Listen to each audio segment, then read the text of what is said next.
This is Kilo, and today I'm going to show you guys how to use the Lishi Handheld Key Cutter to impression a key for this mailbox cam lock here. Now, oftentimes in the field you're going to run across locks that can't really be taken apart in the traditional sense, such as this one where the cam is pinned here to the entire lock, so you can't just easily take it apart and then push it through and pop out the wafers. So a lot of times you're going to come across these style locks. It's not always this style cam lock on the T-handle locks you see on garage doors. A lot of times those don't come apart. There are times that they will come apart, but it's kind of, just a long process that if you don't have to take it apart, you don't want to. So you would want to impression the key. Now, in this case, we do have the code here on the side. If we had our, code software, we could input this code and see if we have, we can find the bitting, go ahead and make a key on the key machine. But let's say we don't have that. Let's say this is all we have. Your only options are now to either impression the key or run down to the hardware store and just grab a whole nother cam lock and key and just install it, which is possible. You just might not want to run. Maybe you're way off in the boondocks somewhere and the closest hardware store is 25 miles away. So in the traditional sense, you could use your needle files. These work. When I started, this is what I basically used as an apprentice until I learned about this guy. So when you come across any type of cam lock or T-handle lock or any of these mailbox locks, file cabinets, the first key that you guys want to check, that you have is the Y11 key.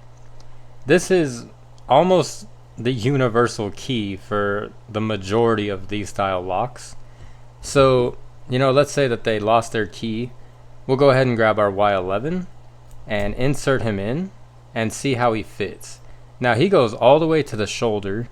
He fits nice and snugly. He's not, super tight. He's not loose. One problem that you would notice if it was the wrong key is most commonly the shoulder would be sticking out like that. You want it to be flush against the face of the keyway. So from here, we know that we're going to go ahead and use the Y11 in this case. Normally when you come across cam locks and garage door locks, anything of this type, you're going to go through all your Y keys. You're going to start with your Y11, the Y12, Y13, Y14. And these are usually the universal keys, so definitely stock up on all of your Y keys here, just as a heads up. So one, method that people use here is you would take sandpaper and you want to try and just sand off the shiny, brass here to be able to kind of see your markings as you go to impression your key. Another option is to take a Sharpie and draw a black line, straight down the keyway here, or the key blade. And, as you insert your key into your, lock, you could, shake up and down, left and right, wiggle, wiggle. And, here we can see, one marking coming up just off of that. But that is one way to help you guys see your markings if maybe, you might not have the greatest vision. Impressioning is not something everybody can do. So it's definitely something, you got to have good vision for. Another option is to have, a candle that you can light, hold your key blank over it, insert it in, wait till it blackens the key blade, look for markings that way. Another method that some people use is they will take a flat file like so, put this on the edge of their table and kind of file a knife edge onto the key blank here. That way when you put your key in, the marking comes up pretty quickly and it's very easy to see. All of these methods work, but for me, I guess when I started, I didn't really ever mess with any of those methods. I just grabbed the key and I just start working on the lock. So we're just going to go ahead and try it the old school way, where we're going to pretend we don't have any of those options. We're just out at this mailbox. We'll grab our key, we'll insert him, and what you want to do is you want to, I'm doing this slowly right now, but you want to wiggle him back and forth and up and down. So all this at the same time. So we're going to go ahead and go crazy with him. I'm just kind of holding him in my hand here. And let's see if my camera can focus. Maybe the black, nope. I was thinking maybe the black desk would help. So we can see two marks here. Let me grab a lockpick and just kind of point them out to you if you can't see them. So we'll try to get them to focus again. So you see right here, this guy here, that's a marking, and it looks like a faint marking right next to him. So what we're going to do is, before we go ahead and grab our Lishi tool, we'll go ahead and take a look here at our cam lock, and you can see normally sight reading a lock here, I'll get more into this in another video, but normally the wafers in these types of locks are usually numbered 1 through 4. Sometimes they're 1 through 5, but most of the time it's 1 through 4. And this one, it looks like a 3 or a 4 possibly. And I'm trying to get a good angle for the camera here, but you don't really see. So there's one behind him that looks the exact same length. I'm trying to get a good angle for you guys to kind of see it. But yeah, you see he kind of popped up for a second. So he looks the same length as the first one, and the others look very, very shallow. So I'm not sure, let's say we're not sure that this is a 3 or a 4. We're going to go ahead and assume it's a 3. That way, if it is a 4, we can always cut more. If we assume it's a 4 and it's actually a 3, we just ruined the key. So we're going to go ahead and we'll find our mark again. Let's see where he's at here. So you kind of see there and there. So we're going to take our Lishi tool here. Now this is basically just a handheld punch machine. So this tool was originally designed for automotive keys, but I find myself using this a lot for impressioning keys, for residential applications. So, you do have these lines here that indicate depths. I don't really pay attention to these as they're all different for every key. So what I'm going to just kind of do is just eyeball it. Now, something important about using this tool is you want to make sure that the flat side of the key is against your Lishi pick. You don't want to try and cut it this way or it will warp your key. You want to put the flat side. So always make sure when you're using like a Y11 or any of the Yale keys, make sure one side here has these grooves. You want to put the flat side against the tool.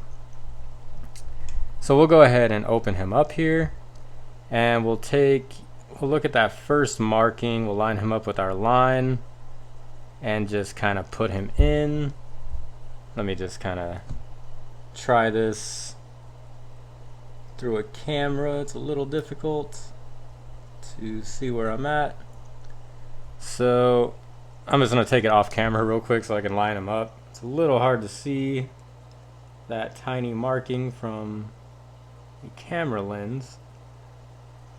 So we're gonna go ahead and put him in like so. Pretty much just eyeball that cut there, and we'll go ahead and just snip. Now let's see where our other cut is. Got too much stuff here. So we see our other focus right here. Looks like where a normal, first cut would be.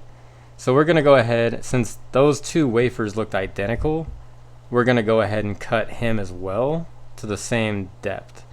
So again, I'm gonna go off camera just so I can see, as it's kind of difficult to see through the camera. And we're gonna go ahead and make sure he's straight as possible, and we'll go ahead and snip him as well. So from here we'll go ahead and put him back into our lock and well, we just impressioned this lock. So it looks like this lock only had 2 cuts. Now that works really smoothly actually. There's no dragging or anything. So this would be, a working key to, if you wanted to, you could just hand this to them and call it a day. I thought there would be more impressioning to this one, but there we go. So, I mean, sometimes it's that simple as just these 2 cuts here. That's amazing. A lot of times when you come across, store-bought locks, it's funny how the manufacturers always only put like 2 wafers or 2 pins, and the rest are just like one, basically just keyed up to a blank. So that is something to note when you buy or you purchase your locks at the store. Kind of keep an eye on your bidding there. But there you guys go. That's an example of how to use the Handheld Lishi tool. So like I said, you guys, this is kind of the method that you use for impressioning nowadays. This old school method takes forever. To do that same, job that we just did, we would have to put them in, jiggle them around, look for the mark, file, go again, file. So instead of having to do that and kind of guess and gauge it and make sure that you have the right shaped file, if you can learn how to sight read, which we will go over in a future video, the wafers, and you get an impression mark to know where your cut's going to be, definitely this thing is a definite time saver. I've impression keys countless times, and just as quick as we did it here for vehicles and camper shells and all types of applications. So I just wanted to show you guys just an example and a demonstration of how to use this tool. I showed it in a previous video and everyone's been asking ever since, so I wanted to show you guys how it works. It definitely cuts the key. I mean, that looks like a pretty clean cut key. You would think that it was cut on a key machine, really. And it works smoothly, so the customer's happy. You make yourself some money. Definitely pick yourself up one of these if you've never used one or you don't have it and all you're using is the needle file method. This is definitely a game changer in the world of impressioning. So that's really all I have for this video. Hopefully you guys liked it. If you did, you can feel free to subscribe if you'd like to see more like it. Like always, stay safe, stay legal, and have a nice day.